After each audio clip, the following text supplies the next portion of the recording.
بسم الله الرحمن الرحيم. النهارده هنعمل مع بعض حالة طبقات كيكة عليها كريمة وشوكولاتة، صوص شوكولاتة رهيب. بصي شكلها حلو ازاي، حلو قوي وهشة وطعمها خطير. لما يبقى نفسك في جاتو اعملي الطريقة دي. يلا نشوف الوصفة.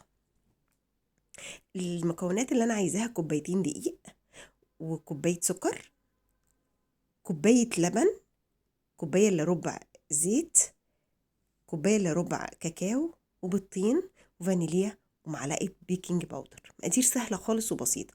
اول حاجه بقى الخطوه دي جربيها هتعجبك قوي في الكيكه. حطي الزيت على اللبن ودفيهم في الميكرويف او على النار. دفيهم، ما تسخنيهمش، بس دفيهم.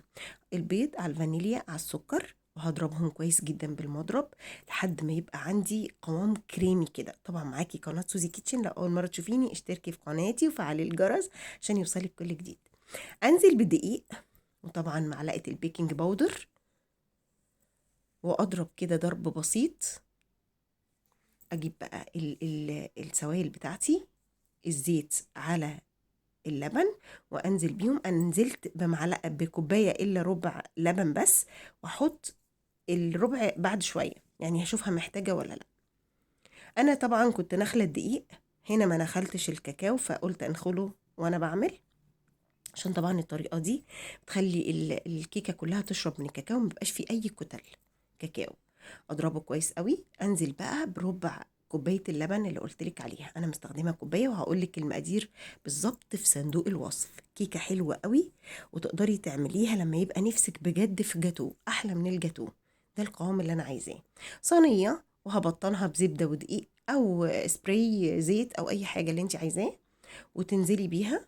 الكيكه دي هتبقى رفيعه، مش اكون طبعا مسخنه الفرن وحطها في الفرن. اعمل بقى طبقه الكريم شانتيه، كوبايه لبن على كوبايه كريم شانتيه، وده كريم شانتيه محلى فمش هحط له سكر. اضربه كويس قوي لحد ما يبقى له تقيل، يعني يبقى ليه منقار. بصي كده لسه خفيف شويه، فهضربه تاني لحد ما يبقى تقيل. خلاص كده قوامه بقى حلو قوي. احطه في التلاجة ونعمل مع بعض صوص الشوكولاته الاقتصادي الحلو قوي. اول حاجه هنزل بنص كوبايه لبن، نص كوبايه لبن بودر، ونص كوبايه سكر. اضربهم كويس قوي مع بعض عشان التلاتة يدوبوا مع بعض. الطريقه دي حلوه قوي من غير اي ماده دهنيه.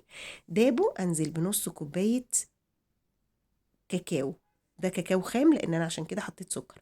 اضرب بقى. بصي القوام بتاع الصوص ده خطير، يعني انا هاخده ضربه كمان عشان الصوص اهو خفيف. بصي جماله بجد، ده القوام اللي انا عايزاه، حلو قوي.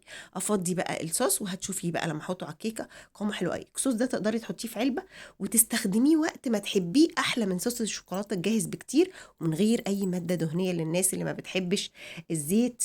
وانا ما حطيتش فيه زبده، خرمتها كده بالتوس بيكس.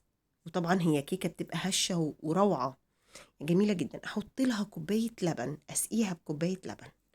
هي طبعا سخنه واللبن بارد، هتشربه على طول. هي برضو لسه سخنه فهتشربه. بصي بدأت تشربه اهو. اسيبها خالص لحد ما تهدى، مش هحط الكريمه عليها غير لما تهدى خالص. بصي كده خلاص اهي. انزل بقى بالكريمه. انا طبعا لو الكيكه سخنه الكريمه هتسيح، انا عايزه الطبقه البيضه دي تبقى متماسكه وباينه.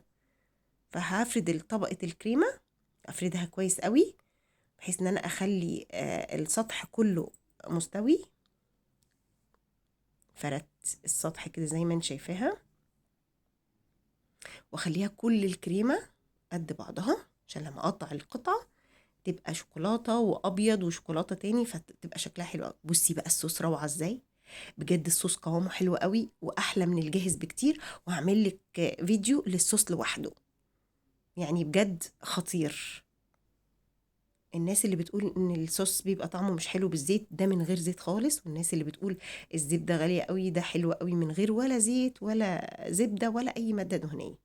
بس كده دهنتها خلاص وعملتها. وبصي احلى من الجاتو لما تقطعيها، وزي ما قلت لك في الاول تقدري تحطي في النص بقى سبرينكلز تزوقيها زي ما انت عايزاها. انا حبيت احط معاكي ورد بسيط عشان يبقى شكلها حلو. وادي شكلها. واللي جرب وصفتي بألف هنا وشفا.